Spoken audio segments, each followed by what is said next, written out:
오늘 우리가 같이 나눌 말씀은 찬양에 대한 말씀입니다. 찬양에 대한 말씀. 교회 안에서 우리가 어떻게 찬양을 부르는 것이 합당한 일인가에 대해서 같이 나눴으면 좋겠습니다. 흔히들 동상이몽이라는 말을 많이 합니다. 우리 방송실 저 3층에 불 켜주세요. 사람들이 좀 많이 있습니다. 그런데 어둠의 자식들처럼 지금 그 불을 안 켜서 이게 좀 민망한데 불을 켜주십시오. 3층도 광명한 세상을 좀 경험하게. 그 동상이몽이라는 말을 합니다. 같은 침대에 다른 꿈이란 뜻이 직접적인 뜻입니다. 그런데 이 동상이몽이란 말을 사용하는 것은 한 자리에 있어도 생각이 각각 다르다, 이런 의미에서 동상이몽이라는 말을 많이 사용합니다. 어떻게 보면 오늘날 교회에서 찬양에 있어서 우리 성도들이 혹 동상이몽을 갖고 있지 않은지 그런 생각을 하게 됩니다. 성도들이 예배에 대해서, 찬양에 대해서 각각 나름대로의 생각을 가지고 있습니다. 어떤 분은 예배는 이래야 돼, 찬양은 이래야 돼, 이런 생각을 가지고 있고, 그러한 각자의 생각이 성도의 교제나 하나됨의 걸림돌이 되는 경우가 왕왕 있습니다. 어떤 성도들은 찬송가, 우리가 가지고 있는 이 찬송가 이외의 복음송은 이건 찬송이 아니다. 그래서 찬송가를 부를 때는 찬송을 하지만 복음송가를 부를 때는 입을 굳게 다무는 경우가 있습니다. 또 어떤 사람들은 찬송가는 매우 고리타분한 노래이기 때문에 나는 복음송가가 더 좋아.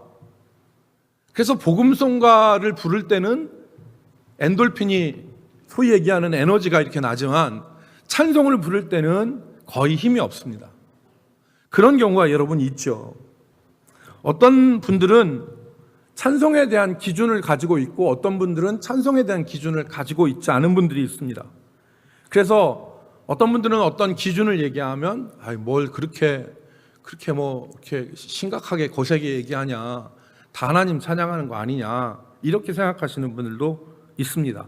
실로 다양한 생각과 다양한 그런 그 기준들이 존재합니다. 결론적으로 말씀을 드리자면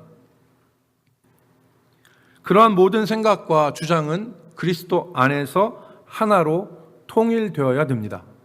그런 모든 생각이 하나로 통일되어야 됩니다. 하나님은 교회를 세대를 넘어서 또 계층을 넘어서 신분을 넘어서 하나로 세우셨습니다. 믿으시면 아멘 합시다. 하나님 교회를 하나, 주도 한 분이요, 세례도 하나요, 성령도 한 분입니다. 그래서 교회를 우리가 구분할 때 교회의 4가지 특성 중에 통일성이 있잖아요. 운하, 통일성, 쌍타, 거룩성, 카톨리카, 보편성. 마지막 하나가 뭐죠? 우나, 쌍타, 카톨리카, 그 다음에 뭡니까? 혹시 기억나시는 분 있으십니까?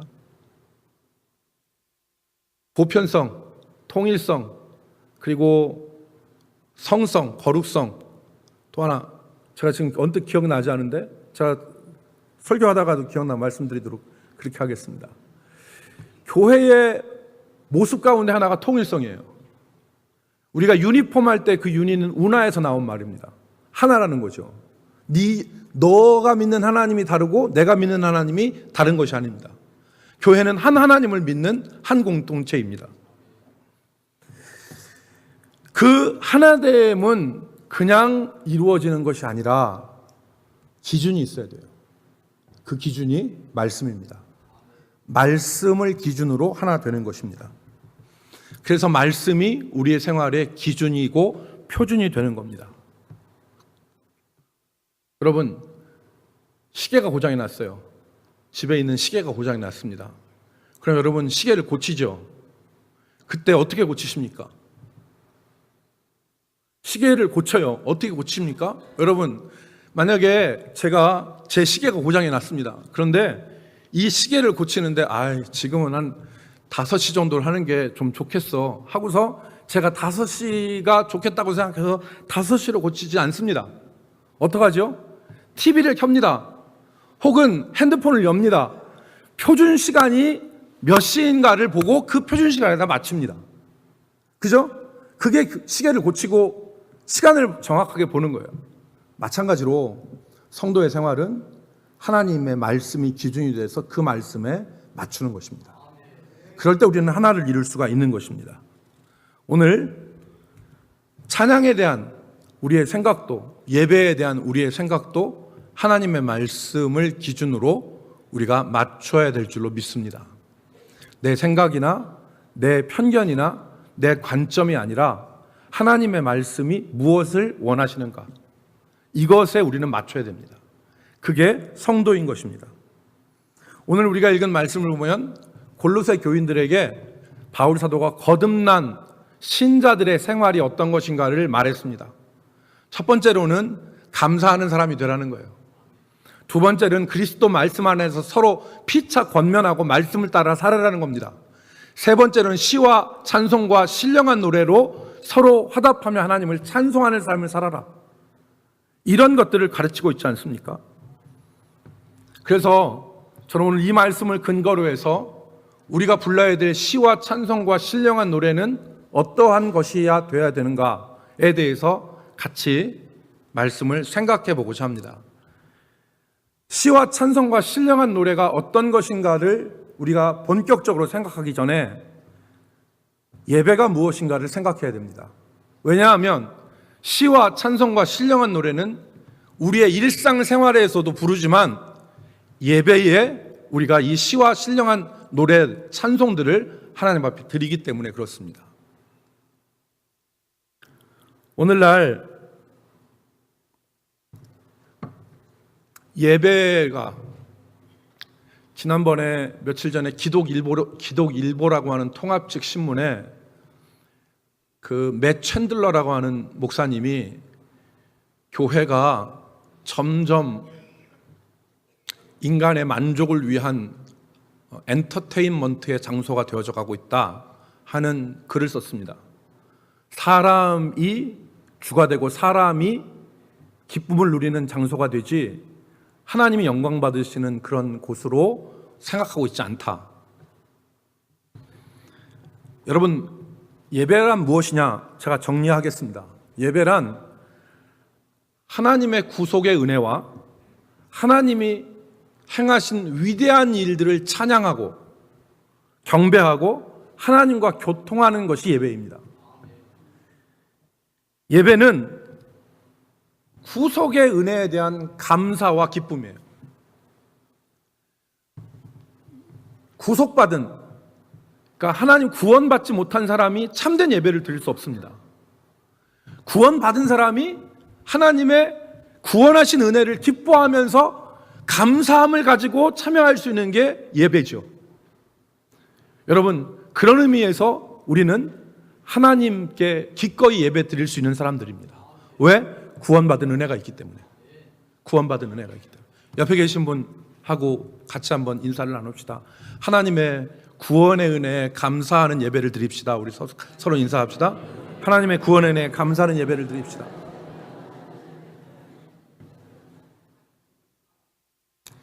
여러분, 제가 지난번에 여러분들 기도해 주시고 그러셔서 제가 그리스 터키를 다녀왔지 않습니까?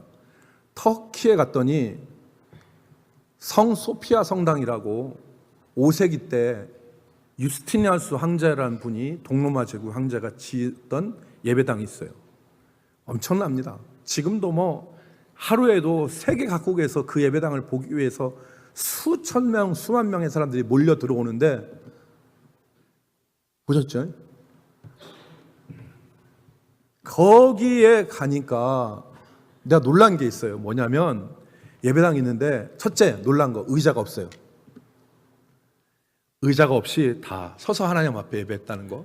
두 번째, 예배 드리는 장소가 구분되어져 있더라고요. 세례받고 구원의 은혜를 아는 사람들이 모여서 하나님 앞에서 예배 드리고, 교회는 나오지만 세례받지 않은 입문자들은 이 안에 들어올 수 없고 이 바깥 회랑에서 예배를 드리더라고요. 이건 뭐냐? 하나님 앞에 예배라는 것이 무엇인가를 아는 거예요. 예배는 구속받은 하나님의 백성들이 구원의 은혜에 감사하여서 하나님 앞에 엎드려 절하는 경배하는 행위가 예배이다. 하나님이 우리에게 베풀어 주신 은혜도 찬양해야 되고, 그래서 이것은 하나님의 크신 일, 하나님의 크신 은혜와 크신 일, 그 존재와 하신 일을 찬양하고 경배하는 것이 예배이다. 그래서 여러분, 예배란 한자로 예를 갖추어 절하는 것이 예배다. 한자는 그렇게 설명합니다. 히브리어 헬라어의 예배는 히브리 말에는 아바드라는 말이고 사하라는 말을 씁니다. 그리고 헬라어는 프로스큐네오라는 말을 쓰는데, 이 말은 무슨 말이냐? 엎드리다, 절하다, 굴복하다, 존경의 표시로 엎드린다, 이런 의미를 가지고 있습니다. 그러니까 예배라는 것은 한마디로 말하면 나를 구원하신 크신 하나님 앞에 엎드려 자신의 전 존재를 다하여 경배하는 행위가 바로 예배입니다.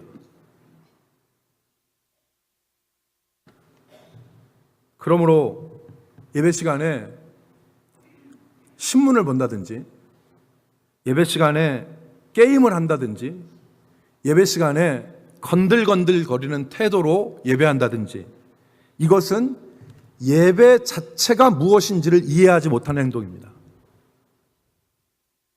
어떻게 날 구원하신 크신 하나님 앞에 예배하는데 와서 신문을 펼칠 수 있고, 어떻게 그 하나님 앞에 예배하는데 건들거리고, 어떻게 그 하나님 앞에 예배하는데 오락을 합니까?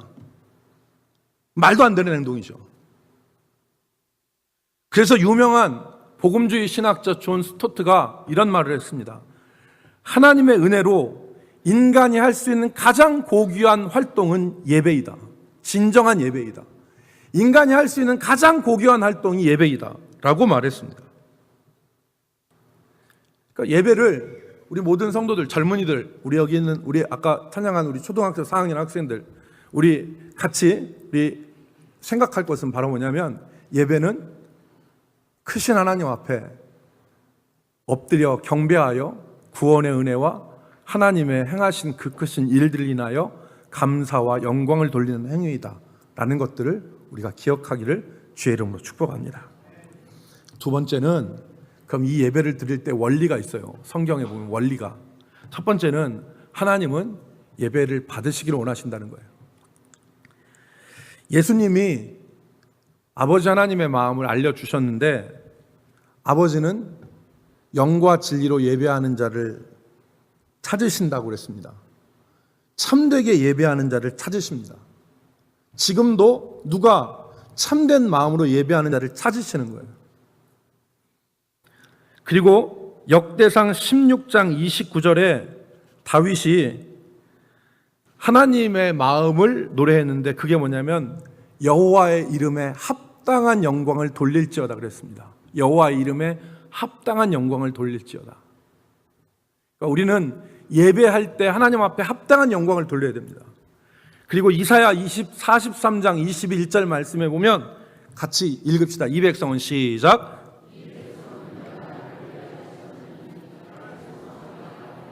예, 우리가 하나님 앞에 찬송하는 것은 하나님께서 우리를 지으신 목적입니다. 하나님 앞에 찬송은 정말 귀한 섬김의 행동입니다. 하나님 앞에 우리가 정말 드릴 수 있는 가장 귀한 것 중에 하나가 우리의 마음을 다해서 하나님 앞에 찬송하는 겁니다. 그러니까 우리가 돈을 헌금을 하지 않는다 하더라도, 우리가 돈이 없어서 무엇을 하지 못한다 하더라도 하나님 앞에 전심을 다해서 찬양하면 하나님 그것을 정말 기뻐하시는 것이죠. 두 번째는 하나님 예배를 받으시 기뻐하신다는 것이고, 두 번째로는 원리가 예배는 오직 하나님께만 드려야 됩니다. 하나님께만. 다른 존재가 예배를 받을 수 없습니다. 그러니까 하나님은 오직 나 외에 다른 신을 두지 말라고 말씀하셨고, 1계명에서 2계명에서 우상조차 만들지 말아라. 그 말씀은 뭐냐면 예배와 찬송과 경배를 받으실 분은 하나님 한 분밖에 안 계시다. 이걸 의미하는 겁니다.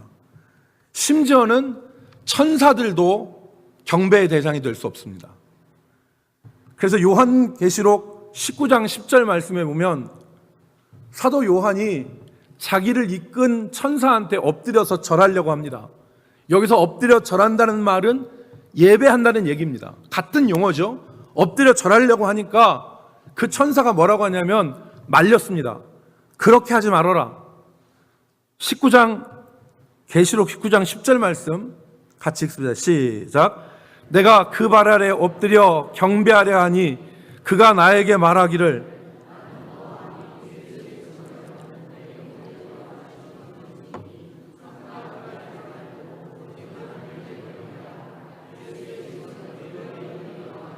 아멘. 여기 보니까 천사가 그리하지 말고 나한테 절하지 말고 오직 하나님께 경배하라 그랬습니다. 마태복음 4장 9절로 10절 말씀해 보면 예수님께서 광야에서 시험 받으실 때에 나한테 절하면 내가 천하만국 영광을 너에게 주겠다 마귀가 얘기하니까 예수님 뭐라고 하셨습니까? 마태복음 4장 9절 10절 이르되 시작.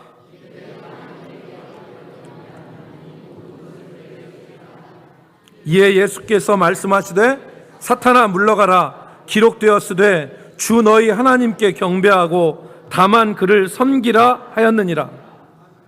예배의 대상은 다른 사람이 될 수 없습니다. 다른 존재가 될 수 없어요. 오직 하나님만 예배 받으실 분입니다. 그러니까 오늘 우리가 예배하는 것은 누구한테 하는 것입니까? 하나님께 예배하는 것입니다. 다른 어떤 존재가 천사도 이 세상의 어떤 영적 존재도 어떤 훌륭한 사람도 우리의 예배의 대상이 아닙니다. 우리의 예배의 대상은 오직 하나님입니다. 그래서 우리 교단의 헌법적 규칙 제4조 주일 예배회라고 하는 사항에 보면 이렇게 기록했습니다. 주일 예배 시간에 어떤 개인을 기념, 축하, 위안, 치하하는 예배를 행하지 말고 온전히 하나님께만 예배하여야 한다. 예배의 대상이 사람에게 쏠려서 된다는 아니라는 거예요. 누구를 치하거나 높이거나 존경하거나 이런 예배하지 말고 예배의 대상은 누구다? 하나님이시다.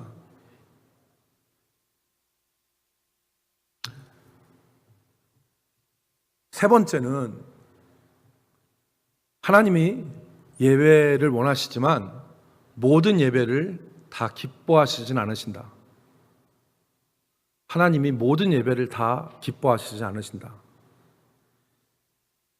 예수님께서 이사야의 말을 인용해서 이렇게 말씀했습니다. 마가복음 7장 6절로 7절 말씀에 보면 이르시되 이사야가 너희 외식하는 자에 대하여 잘 예언하였도다. 기록하였으되 이 백성이 입술로는 나를 공경하되 마음은 내게서 멀도다. 사람의 계명으로 교훈을 삼아 가르치니 나를 헛되이 경배하는도다 하였느니라. 어떻게 경배했다고요? 헛되이 예배했는데 그게 헛된 예배라는 겁니다. 예배했는데 여러분 아모스서 5장 22절 말씀에 보면 22절로 24절 말씀에 보면 여러분 보십시오. 너희가 내게 번제나 소제를 드릴지라도 내가 받지 아니할 것이요 너희가 살찐 희생의 화목제도 내가 돌아보지 아니하리라. 내 노랫소리를 내 앞에서 그칠지어다. 내 비파소리도 내가 듣지 아니하리라. 니네 찬양해도 안 듣겠다시는 거예요. 하나님이 네 소리 안 듣겠다는 것입니다. 오직 정의를 물같이 공의를 마르지 않는 강같이 흐르게 할지어다. 이사야 1장 11절로 13절 말씀에 우리가 기억해야 될 말이 있습니다. 뭐냐? 여호와께서 말씀하시되 너희의 무수한 재물이 내게 무엇이 유익하뇨? 나는 순양의 번제와 살찐 짐승의 기름에 배불렀고 나는 숫송아지나 어린 양이나 숫염소의 피를 기뻐하지 아니하노라. 너희가 내 앞에 보이러 오니 이것을 누가 너희에게 요구하였느냐? 내 마당만 밟을 뿐이라. 13절, 헛된 재물을 다시 가져오지 말라. 분향은 내가 가증히 여기는 것이요 월삭과 안식일과 대회로 모이는 것도 그러하니 성회와 아울러 악을 행하는 것을 내가 견디지 못하겠노라. 하나님이 기뻐하지 않는 예배가 있다는 거예요.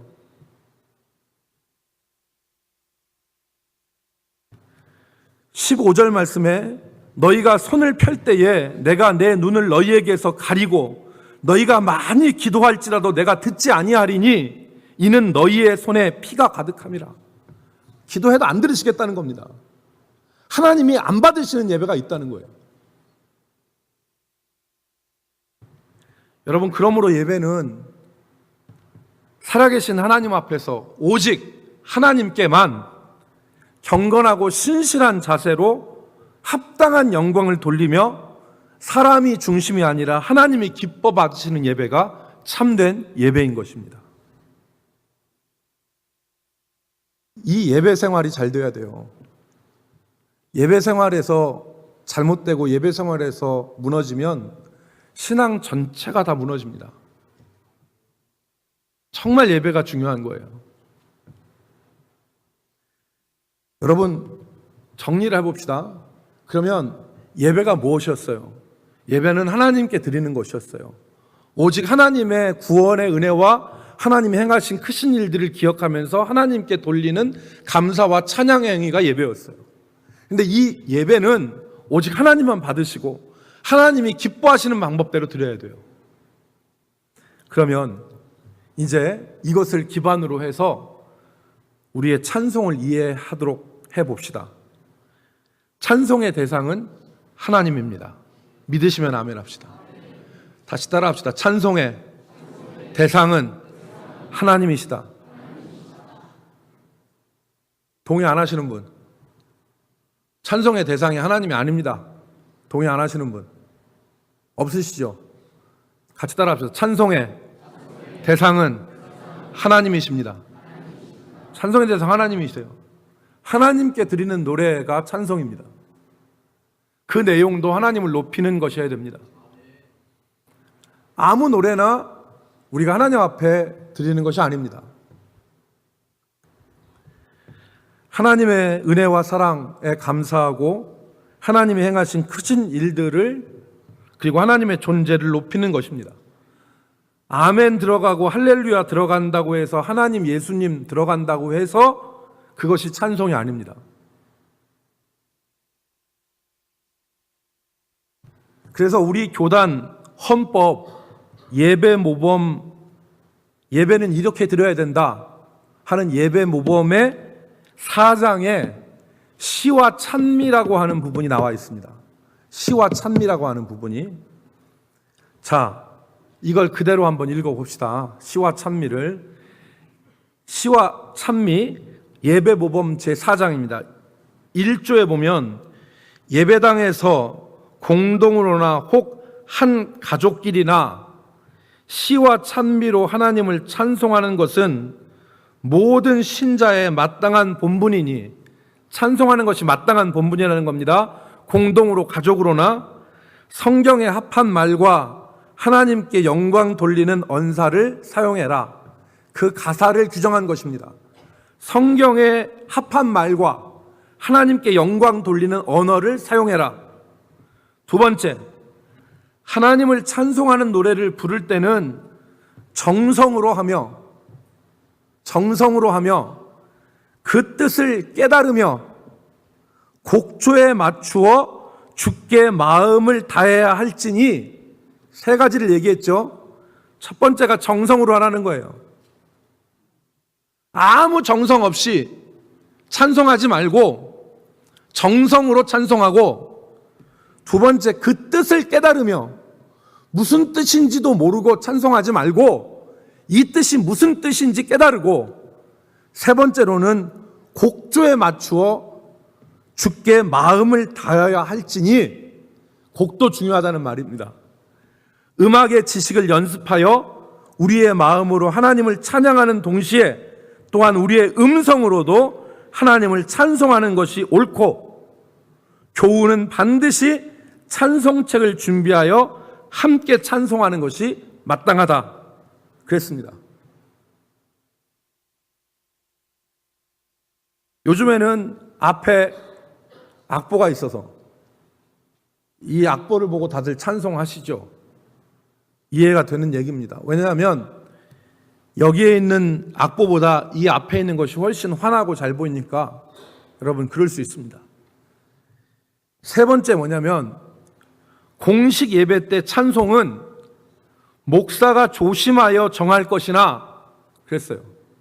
근데 이전의 교단에서의 예배 모범은 찬송가에 한하여 예배에 사용하라 그랬는데 103회 총회의 예배 모범이 다 변경이 됐습니다.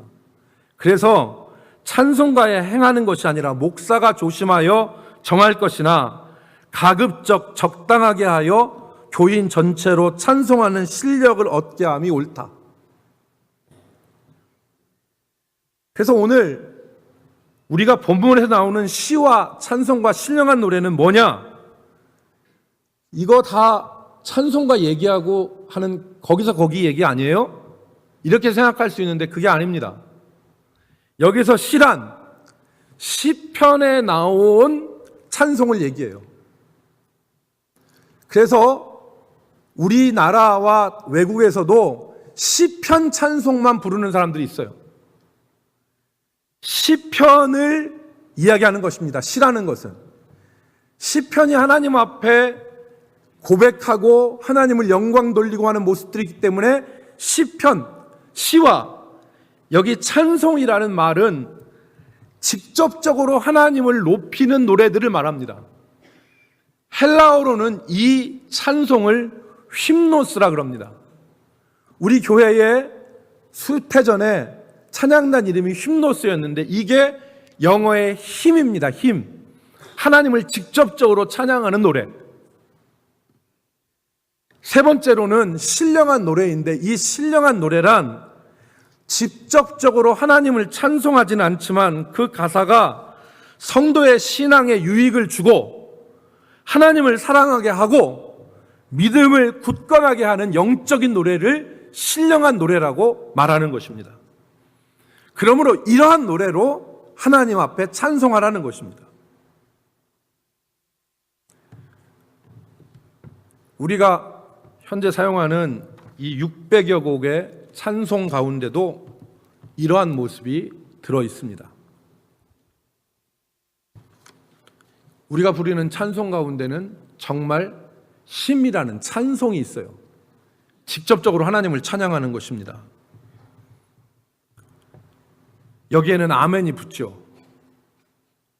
아멘이 뒤에 붙는 곡들. 찬송가에 보면 여러분 있으시죠? 봤죠? 찬송가에 아멘이 붙어 있는 곡들. 이것들은 하나님 앞에 직접적으로 영광을 돌리는 찬송들입니다.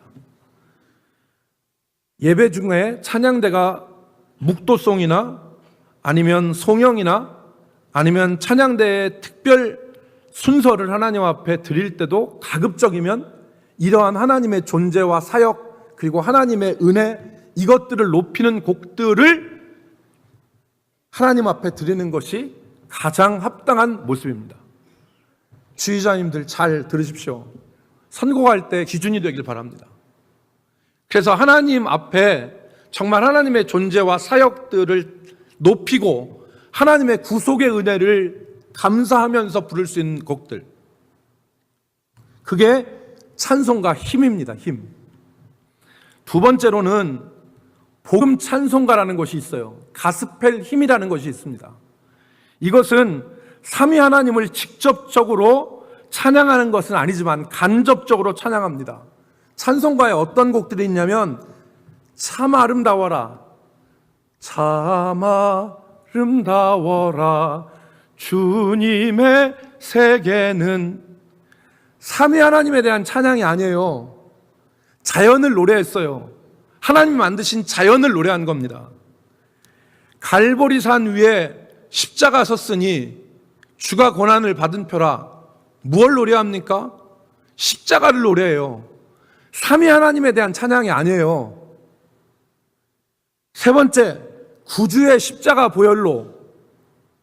이게 삼위 하나님을 찬양하는 건 아닙니다. 주의 흘리신 보혈을 노래하는 거예요.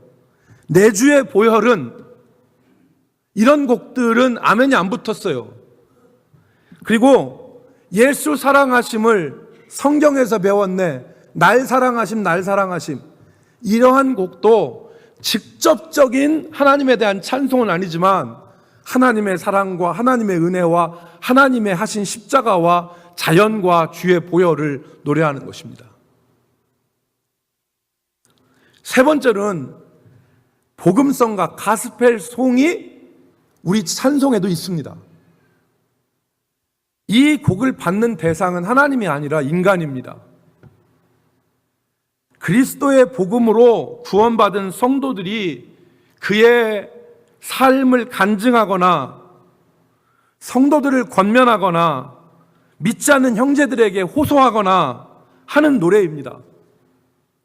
그러니까 이 노래가 어떤 노래들이 있습니까? 주 예수 내 마음에 들어와 계신 후 변하여 새 사람 되고. 이거는 하나님께 드리는 찬양이 아니에요. 내 간증이에요. 주 예수 내 마음에 들어와. 그리고 우리가 하는 어서 돌아오, 어서 돌아오. 이런 찬송은 믿지 않는 형제들을 초청하는 노래예요. 예수가 우리를 부르는 소리, 이것도 찬양, 하나님께 직접적으로 드리는 게 아니에요. 너 근심 걱정 말아라, 주 널 돌보시니. 이 찬송도 하나님께 드리는 게 아니에요. 형제에게 근심 걱정하지 말라는 거예요. 하나님이 지키시니까. 이해가 되시죠? 이런 찬송들이 있어요. 그래서 예배를 인도하는 목사님들이 주일 오전 예배에, 우리가 예배할 때에 설교 전에 우리가 하나님 앞에 영광을 돌릴 때는 찬송가에 나오는 찬송가 힘과 가스펠 힘까지는 우리가 하나님 앞에 예배 전에 드리고, 설교를 듣고 난 이후에 결단과 결심하는 부분에 있어서는 가스펠송, 우리가 함께 이렇게 나아가자는 결단과 격려를 할 수 있는 찬송들을 사용할 수 있는 것입니다. 그게 우리의 모습이죠. 여러분 이해가 되세요? 이해가 되시죠? 구분이 돼야 됩니다. 그래서 이런 기준으로 볼 때 시와 찬송과 신령한 노래로 하나님 앞에 찬양하라고 했는데, 이런 기준으로 볼 때 복음성가도 훌륭한 찬송가, 예배에 사용할 수 있는 훌륭한 찬송가가 많이 있죠. 대표적으로 여러분 고개 들어 주를 맞이해 엎드려 경배하며 고개 들어라는 찬송 있지 않습니까? 복음성가예요. 고개 들어 주를 맞이해 엎드려 경배하며 찬양 주님께 영광, 왕의 위엄을 신령과 진정한 찬양으로 영광 돌려 만왕의 왕께. 하나님께 드릴 수 있는 찬송이죠. 하나님께서 영광 받으시는 만왕의 왕임을 고백하는 것입니다. 나의 영혼이 잠잠히 하나님을 바라며 나의 구원이 그에게서 나는도다. 우리 찬송할 때 오직 주만이 나의 반석 나의 구원이시니 오직 주만이 나의 산성 내가 요동치 아니하리. 이것은 하나님에 대한 찬양, 의지를 담은 신앙의 고백이죠. 여러분, 그런데 우리가 할 수 없는 예배 시간에 좀 삼가해야 될 곡들이 있습니다. 당신은 사랑받기 위해 태어난 사람. 이게 대상이 사람이에요. 아주 먼 옛날 하늘에서는 당신을 향한 계획이 있었죠. 형제의 모습 속에 보이는 하나님의 형상 아름다워라. 존귀한 주의 자녀 됐으니 사랑하며 섬기리. 주 안에 우린 하나, 모습은 달라도 예수님 한 분만 바라네. 이것들은 우리의 교제를 위해서 만들어진 곡들이잖아요. 교제를 위해서, 예배 끝나고 우리가 교제를 위해서 찬송할 때는 이런 곡들을 할 수 있어요. 그 다음에 너는 시냇가에 심은 나무라. 이런 곡들은 우리가 서로를 격려하면서 할 수 있는 노래들이죠. 그러므로 우리 예배 찬양에 대한 기준을 우리가 이 시간에 어느 정도 세웠으면 좋겠습니다. 그래서 어느 정도 세웠으면 좋겠어요. 그래서 우리가 예배 설교 전에 우리가 하나님 앞에 영광 돌릴 때 하나님을 직접 찬양하는 시편이라든지, 그리고 하나님 앞에 찬양하는 이런 힘이라든지 찬송가라든지, 그리고 하나님의 은혜를, 사랑을 간접적으로 노래할 수 있는 것들은 우리가 할 수 있지만, 우리가 교제를 위해서 사용하는 것들은 우리가 예배 시간에는 합당치 않다. 그리고 결단과 어떤 각오들을 위한 찬양은 뒤에서 할 수 있다. 그래서 예배에 대한, 찬양에 대한 기준을 우리는 세 가지 정도로 정리할 수가 있습니다. 첫 번째로는 신학적 기준이에요. 신학적 기준. 삼위 하나님의 존재와 성품을, 그리고 그의 사역을 노래하는 것이 신학적 기준입니다. 두 번째로는 음악적 기준인데, 거룩하고 경건하며 아름다운 곡이 있고 너무 현란하거나 비트가 강한 곡들이라든지 세속적인 곡들은 우리가 피해야 돼요. 아무리 가사가 좋다 하더라도 소위 얘기하는 이 뽕짝 리듬에 맞춰가지고 하나님을 찬양하는 걸 우리가 예배 시간에 사용한다. 그건 문제가 있는 것이죠. 세속적인 어떤 그런 기준이니까. 세 번째로는 예전적 기준이에요. 예배드리는 모든 성도들이 하나 되어서 하나님 앞에 나갈 수 있도록 공동체성을 지니고 하나님의 은혜를 찬양하는 곡이 되어야 된다. 그래서 여러분, 복음성가라고 부정할 것이 아닙니다. 그 가사와 그 멜로디가 하나님 앞에 받으실 만한 아름다운 곡들이 많이 있습니다. 사도행전에 나오는 베드로처럼 하나님이 정하다 하신 것을 사람이 부정하다고 밀어버려서는 안 됩니다. 하나님 높이는 합당한 기준의 것이라면, 말씀에 부합하는 것이라면, 내가 혹 맞지 않아도 우리는 거기에 대해서 같이 하나님을 찬양해야 됩니다. 같이 하나님을 그것이 성도의 합당한 자세예요. 그것이 하나님 앞에 영광 돌리는 일입니다. 두 번째는 내가 내 본성이나 내 귀나 내 마음에 좋다고, 내 귀에 내 마음에 좋다고 정말 합당하지 않은 것들을 예배로 끌어와서 하나님 앞에 예배 드린다고 해서도 안 돼요. 내가 만족한다고 해서가 아니라, 아까도 배웠듯이 예배의 대상과 찬양을 받으실 분은 하나님이에요. 그러니까 하나님 앞에 드리는 찬양이 되어야 됩니다. 사랑하는 성도 여러분, 말씀을 정리를 하겠습니다. 오늘 우리는 예배와 찬양에 대해서 다시 한번 생각해 봤습니다. 하나님이 교회를 하나로 만드시고 이 교회의 온 성도가 하나가 되어서 하나님 앞에 합당한 예배로 영광 돌리시는 것을 하나님은 기뻐하십니다. 그리고 그렇게 예배하는 자를 지금 하나님이 찾으십니다. 우리 모든 성도가 하나님이 우리에게 분명하게 주신 기준에 우리 자신들의 마음과 생각과 삶을 맞추어서 하나님 앞에 영광 돌리시는 일이 있기를, 그리고 우리 교회에서 드려지는 모든 예배가 온 성도가 마음에 거리낌이 없이 하나님 앞에 순전한 마음으로 나갈 수 있는 예배와 찬송이 되기를 주의 이름으로 소망합니다. 기도하겠습니다. 아버지, 하나님의 말씀이 우리의 신앙과 생활의 유일한 기준, 유일한 근거, 유일한 표준임을 고백합니다. 이 말씀에 맞춰서 우리가 기꺼이 우리 자신들을 드리게 해주시고, 우리가 드리는 예배와 우리가 드리는 찬양이 하나님을 기쁘시게 하는 아름다운 것이 되게 하여 주옵소서. 예수님의 이름으로 기도 올리옵나이다. 아멘.